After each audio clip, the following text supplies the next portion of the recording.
What if I told you that within 2 weeks you would be able to clear through up to stage 25 of all the normal dungeons in Raid Shadow Legends and it wouldn't cost you a penny? You'd call me crazy, right? Well, that's what I'm offering brand new players to Raid Shadow Legends that use my QR code or the link in the description down below to start brand new accounts on Raid Shadow Legends. Welcome back, ladies and gentlemen of the tribe, to another Raid Shadow Legends video with me, your boy Scribe. How the devil are we all doing? I hope we're doing fantastic. This video goes out to the brand new account players of Raid Shadow Legends that are looking to dip their feet into the world of Raid. That is right, ladies and gentlemen, we have got a brand new download link / QR code for Raid Shadow Legends that's going to be providing you with 1 legendary and 3 epic characters, but also a juicy little promo code to give yourself another free legendary that's really going to kickstart your adventure in Raid. Let's talk about the legendary character that's paired with our particular link this month. Brand new players to Raid will be getting themselves Staltus Dragonbane immediately as soon as they finish the prologue of Raid Shadow Legends. This guy is a defense-based legendary unit and is very, very good in areas of the game such as Spider and Hard Mode Dragon in the dungeons. Looking pretty dope, not gonna lie, looking pretty sick this time. Let's go over his abilities and I'll tell you about how you actually use this QR code to get going. In fact, actually, let's look at that first. Now, in order to do this, you are going to have to uninstall Raid if you've already got it on your computer, and you're going to have to download the game once again using my QR code or the link in the description. Log completely out of your Plarium Play account and download the game through my link. Then, when you create an account, you have to do it with a brand new email address and download it back through the Plarium app. After that, once you have beaten the prologue, you will be able to get granted, in this case, Staltus Dragonbane as soon as you have finished that prologue. Amazing. Okay, let's talk then a little bit about Staltus, because I've not used this guy, I've just heard he's absolutely dope. So let's check him out. Staltus, defensive legendary unit, starting off with his A1 over here. Axe of Glory, attacks 1 enemy 2 times. If the target is under any debuffs, each hit decreases the target's turn meter by 10%. I can see this also being quite useful in something like Fire Knight. Being able to control that turn meter is useful. Hitting 2 times on a basic, whilst not great for Fire Knight, is better than hitting just once. A2 then, Drake Hunter Tactics, attacks all enemies 2 times. Each hit has a 50% chance of placing a stun debuff for 1 turn. So the more enemies, the more likelihood. Once you have booked this up, you're going to increase that to a 65% chance of a stun and also reduce the cooldowns to 3. That's not too bad. And then we've got Dragonheart. Places a 60% increased defense buff on this champion for 3 turns, then attacks all enemies. A 75% chance of placing a 25% decreased crit damage debuff for 2 turns on enemies whose attack is higher than their defense, which is going to be most, let's be honest. Has a 75% chance of also placing a 30% decreased speed debuff for 2 turns on enemies whose attack is equal to or lower than their defense. That's interesting. So basically, if they are tanky, they're going to get decreased speed. If they deal damage, they're going to get decreased crit damage. Also giving ourselves that wonderful increased defense buff. Now, if you book this out, you will be able to reduce the cooldown to 4, which is not too bad, and increase the debuff chance essentially to a maximum of 100%. Not too bad. He does also have a passive called Untarnished. Whenever an enemy attempts to place weaken debuff or decrease defense debuff or a poison debuff on this champion, reflect it back onto the attacker. I can see this being very, very useful in Spider. So you try to get poisoned, straight back on the Spider boss. Really, really useful. Weaken and decrease defense are also relatively common debuffs to experience in the game, and then you increase your damage by 5% for each debuff placed on the target. So as long as he stays alive, and you can see already his base stats are already quite chunky, as long as he stays alive then, he's going to be increasing or ramping his damage over time. Not too bad, so long as you keep him in the game. So of course, Staltus, very, very good unit. You're going to want him to be tanky, and you're going to want to have him with some accuracy and speed, of course. He's not the only unit that we're going to be getting. Every 10 levels that you level up your account over here, and the best way to do that is by going through and doing your daily quests and your advanced quests, which you should be able to get done relatively quickly once you start playing Raid, you're going to be getting some additional units. Starting at level 10, let's talk about the unit that we're getting at level 10. One of my personal favorites, where is he? Stag Knight over here. Stag Knight is a fantastic support unit for this game. He will help you massively when it comes to dungeons. His skills are very, very much within that support range, namely about buffing your allies and debuffing the enemies. So his basic over here, Spot Quarry, attacks one enemy 2 times. Each hit has a 30% chance of placing a 30% decrease speed debuff for 2 turns. If you book him up, you can increase that debuff chance relatively modestly. I guess it goes from 25% up to 50%, right? Which is okay. Next up, we've got Huntmaster, his A2. Attacks all enemies with a 70% chance of placing a 60% decreased defense debuff, and a 50% decrease attack debuff for 2 turns. This is really, really important versus things like clan bosses and any of the dungeons that you happen to go across, okay? Being able to increase the damage that you deal to the boss whilst also decreasing the damage that you take is key for survivability, right? And obviously, as you book this up, you will get it to a 3-turn cooldown, and you can increase that debuff chance up to a maximum of, 80% by the looks of things. This first special is absolutely phenomenal. Now, his passive is super beneficial. Basically, you can place a 50% increase accuracy buff on an ally for 1 turn if they fail to land a debuff. So this is really handy because it even applies to himself. So if he fails to land debuffs, you can increase your accuracy, giving you quite a significant boost, 50%.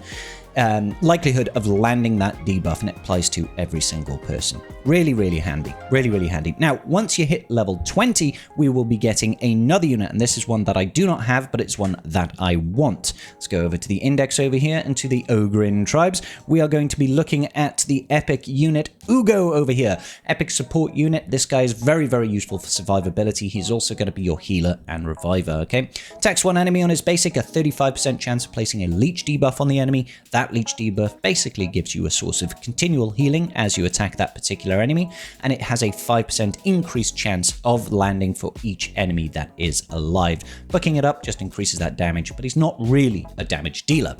A2 then, Maelstrom Rack, attacks all enemies with a 75% chance of placing a 60% decreased debuff for 2 turns, but also a 50% chance of placing block buffs debuff for 2 turns. Block buffs is obviously vitally, vitally important in various game modes, very useful in stuff like Hydra as well. The chance of placing block buffs also increases by 5% for each enemy that's alive. So when there are multiple enemies, more likely to land that block buffs. If you book this out, you can get it to a cooldown of 3, which is really, really good, and increase that decreased defense chance up to a maximum of 100%, and a 75% chance on the block buffs, which is still relatively high. Now, his A3 over here is your revive, removes all heal reduction debuff from all allies, then removes 1 random debuff from all allies, and heals them by 20% of this champion's max hit points. If all allies are dead, revive them with 50% hit points and fill their turn meter by 50% instead. So obviously he needs to be last man standing for that to really come into play, but it is a very, very useful sort of clutch, break glass in case of emergencies ability. He also has a passive called Final Spite, places a 30% increased speed buff and a block damage buff on this champion for 1 turn whenever this champion is the last living ally.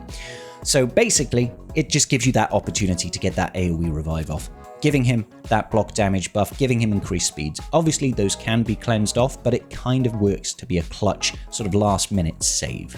Now, once you hit level 30, we will be getting 1 additional unit. This is also one that I do not have, unfortunately, but it is one, again, that I really wish I did. Where is it? Farrakhan the Fat over here. I see this guy used in many, many comps. Haven't really looked into his kit at all, but he's got a really nice-looking brand over there. You don't want to be hit by that. All right, A1. Attacks one enemy. 40% chance of placing a 60% decreased debuff for 2 turns. Great, obviously, against any sort of boss type creature, increasing that damage to output that you deal, and you can get that up an additional 10% chance for a 50% chance in total on that basic with the A1. A2, Brand of Shame. That's kind of my logo. Attacks one enemy, 75% chance of placing an HP burn debuff and 2 5% poison debuffs for 2 turns. Now that is kind of cool, to be fair. You can get to a 3-turn cooldown, but placing HP burn and 2 poisons, That's not bad. That is not bad at all. Now you can get it to a 3-turn cooldown and you can increase the chance to 100% with books. Obviously, that seems like a key one to get booked up. A3 is Beatdown. It places a 30% increased crit chance buff and a 30% increased crit damage buff on all allies except this champion for 3 turns. Then all allies except this champion will attack one target enemy. I can see why people like this. You can get it to a 4-turn cooldown, mass all ally assist, and increase their crit chance and crit damage. That's a very, very useful support ability to have, especially when you're able to place all these HP burn and poison debuffs on the enemy. Seems really solid, actually. He's also got a passive over here. Deflects 20% of all incoming damage this champion receives onto all allies. This damage will be spread equally across all allies. That's kind of useful, I guess. Yeah, so it keeps him in the game a little bit longer. So you can spread that damage out so he doesn't get nuked immediately. Obviously, it can be a little bit scary-mary as well, but as long as he's nice and healthy, that's a very, very good thing to have. Okay, but before we go, ladies and gentlemen, there's definitely one more thing that I would like to point out and would recommend that everybody does here. Is that once a day, every 24 hours, you can use promo codes in Raid Shadow Legends, and for everybody that is new, you've got 48 hours to take advantage of the unique and special promo codes that Plarium puts out. For this one, I really, really do think that people should be using the following promo code. If you just type in over here, Super Victory, typing in Super Victory, I can put it in, nothing will happen to me because my account is too old and I've already used this promo code. You will actually get yourself the legendary champion Pelops the Victor. This guy is absolutely flipping dope, alright? He is able to place more of that HP burn onto the enemy, but he does it passively, okay? Whenever anybody attacks him, he has this thing called this Magma Shield, I think it's this passive over here. Oh, Master of Games, there we go. Whenever an enemy attacks this champion, there is a 100% chance of placing an HP burn debuff on that enemy for 2 turns. Decreases to 50% if he's got a decreased defense debuff. Occurs once per enemy per skill. Whenever an enemy attacks this champion, it also has a 50% chance of landing a petrification debuff on the enemy for 1 turn. Chances decrease to 25% if you've got decreased defense. Just don't have decreased defense on this guy. So basically, he is an amazing tank that places HP burn really, really good in most game modes. Very good in things like Spider as well. Okay, so his basic over here, Triumphant Blow. 75% chance of placing a decrease attack debuff for 2 turns. Debuff cannot be resisted or blocked if they've got HP burn, which they almost always will because he does it passively. And if you pair him with Farrakhan the Fat, obviously, Farrakhan can put out HP burns as well with his A2.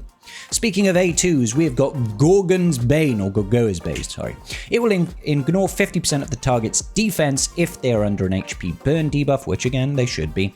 The damage inflicted by the skill increases by 10% for every turn remaining on any debuffs on this champion, and the target stacks up to 200%. So you don't want to use this as a first move, you kind of want to save it, right?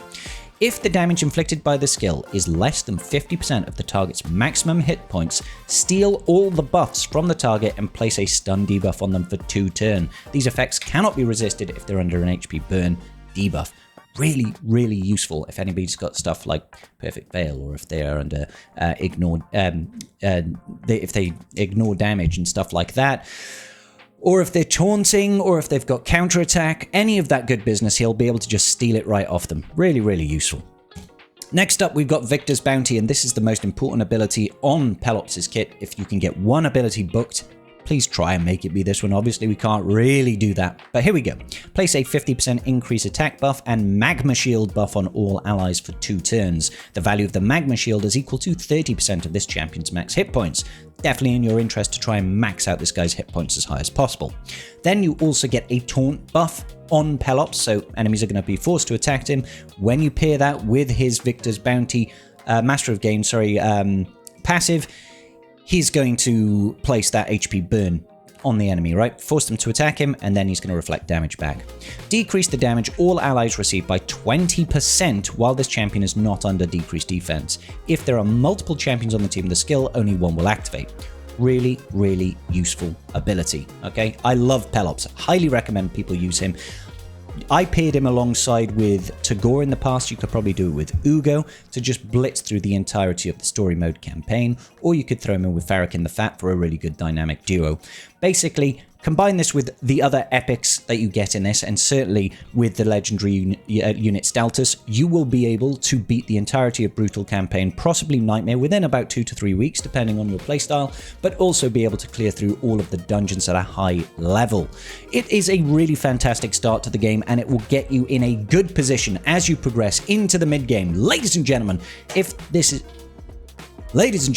this interests you, please do use my download code or the QR link in the corner, and you will be able to get yourself a fantastic start in Raid Shadow Legends this August. I will see you all in the very next video.